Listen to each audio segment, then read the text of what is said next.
ASHRAE Standards 62.2 is written primarily to address air quality and ventilation needs in new construction, but there's also a tremendous need to deal with these issues in existing buildings.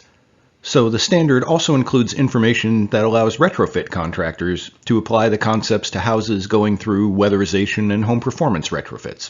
The main body of ASHRAE 62.2 maintains a focus on new construction. Existing buildings are addressed in Appendix A. That's where you can find the explanation of how to apply the standard to retrofit work. The main changes relate to exhaust ventilation. Local exhaust fans like range hoods and bath fans contribute to whole building ventilation. The new construction calculations assume that those fans are in place and functioning properly. But existing buildings often don't have local exhaust that meets the specifications in ASHRAE 62.2.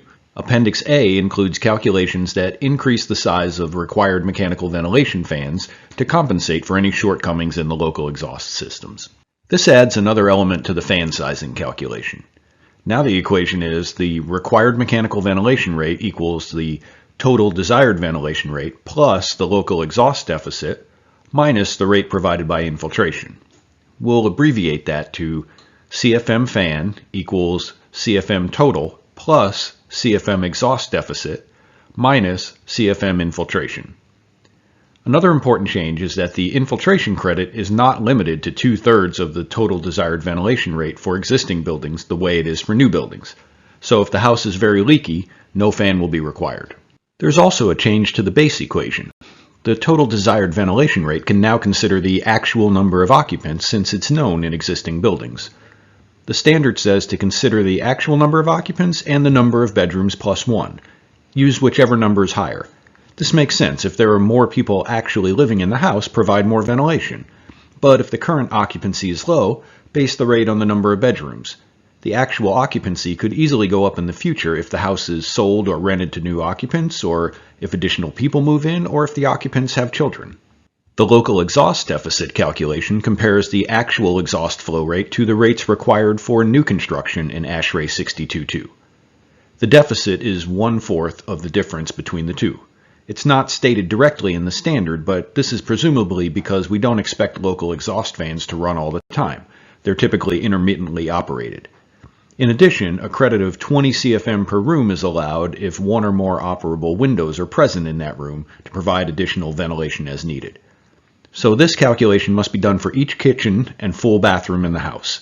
It doesn't apply to half baths because they don't generate any moisture. Tying this all together, we can break the calculations down into 3 steps. First, as with new buildings, we calculate the total desired ventilation rate using the base formula. Next, we calculate the local exhaust deficit based on actual exhaust flow measurements. And then we'll apply the infiltration credit based on a blower door test result. With those 3 numbers, it's easy to calculate the whole house continuous CFM requirements. Let's apply these calculations to another example house. We'll use the same floor plan and location as we did with new construction, but change some assumptions. Based on a customer interview, we learned that the house was built in the 1960s and is occupied by a couple with 3 children, so there are 5 occupants. And the blower door reading is fairly high at 2000 CFM at 50 pascals.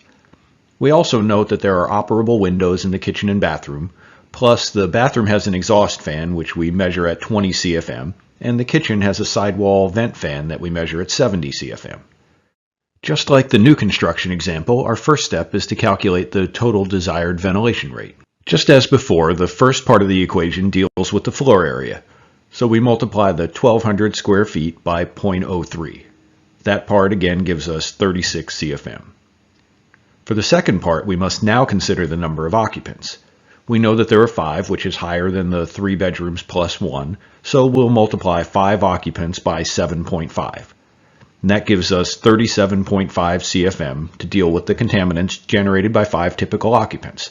Let's just round that number up to 38. So we need 36 plus 38 for a total of 74 CFM of total desired ventilation.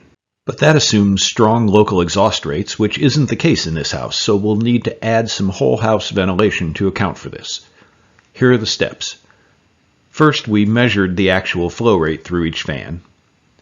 We visually determined that the kitchen and bathroom each had operable windows. Now we can look up the required flow rate for those rooms.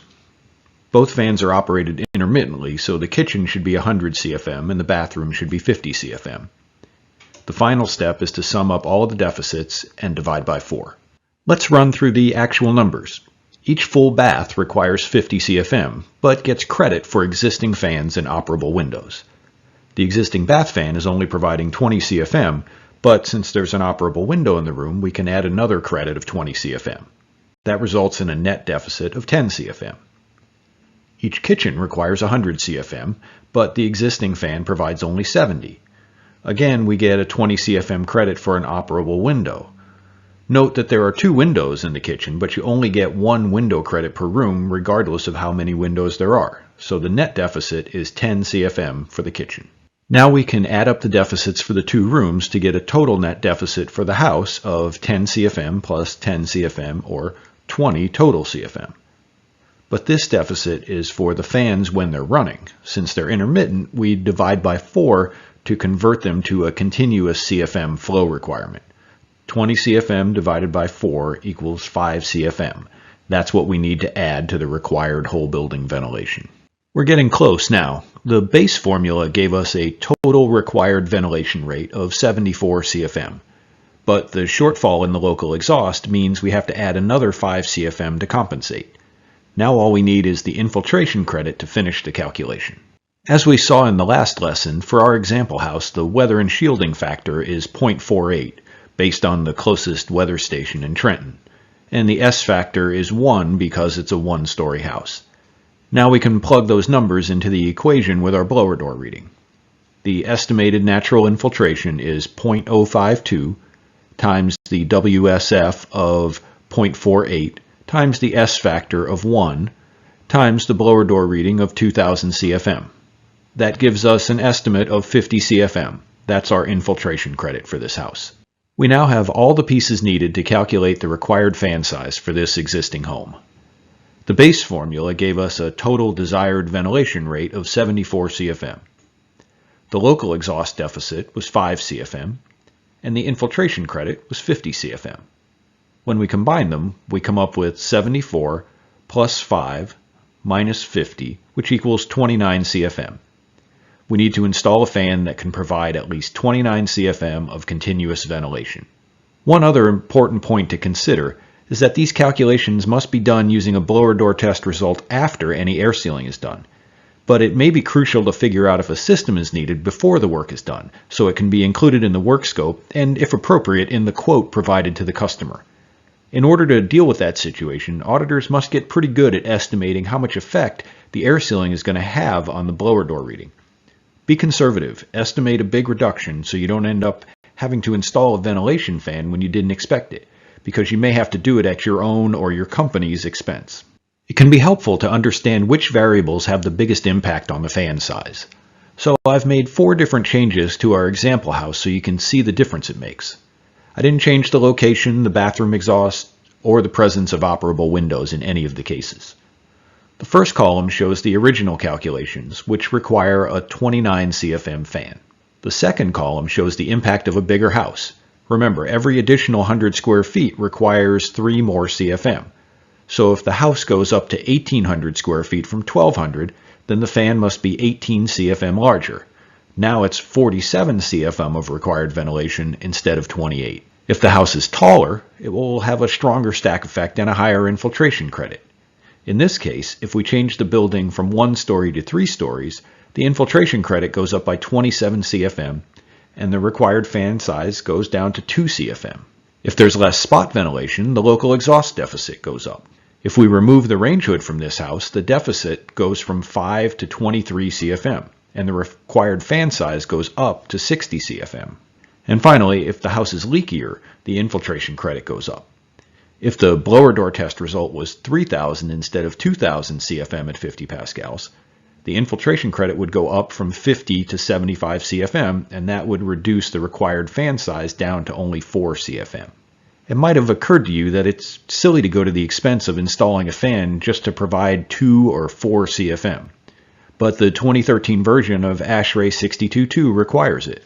The 2016 version adds a statement that if the calculated fan flow requirement is less than 15 CFM, a system doesn't need to be installed. That makes sense to me, and some programs may have adopted this requirement for use with earlier versions of the standard.